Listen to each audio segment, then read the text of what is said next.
Over the last few months, I've been working on a VTT that gives me a way to play TTRPG games with friends online from a first-person view. Think like Roll20 meets Skyrim. Early on, I developed a proof of concept that focused on what I consider the three core features of this VTT. Here's where the map creator started, and here's where it is now.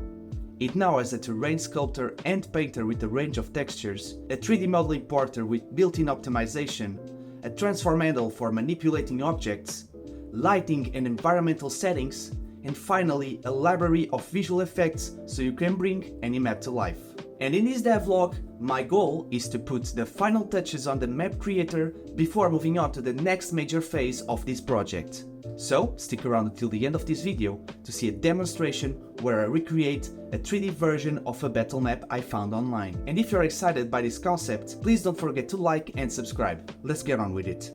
Well, to really test out the map creator, I challenged myself to recreate 2D battle maps in my VTT, aiming to push each feature to its limits. And the process wasn't too complex either. I note the 3D models needed to find them online. Sites like Thingiverse are great for this. Paint them using Paint 3D, sculpt the terrain directly in the VTT, import the models, and then arrange everything.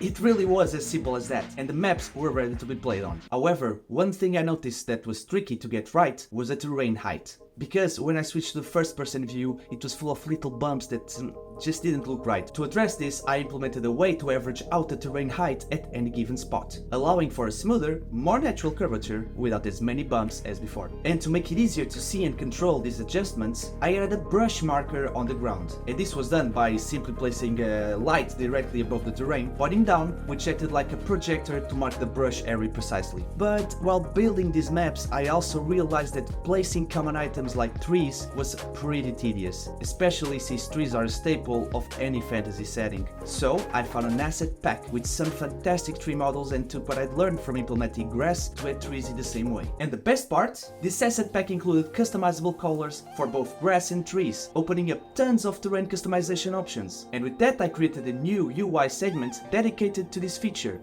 allowing me to make the trees and grass any color I want. Just look at the difference. It adds so much flexibility for creating vibrant and unique settings. And with these new tools, I decided to create one final map to make sure I was really happy with the VTT's capabilities before moving on. Here's the inspiration for the map, and here's a time lapse of me putting it together.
I couldn't be happier with how it all came together.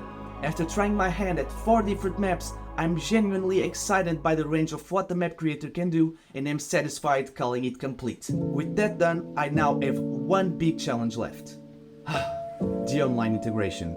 But I'll save that for the next video. See you there in this, the Metas project.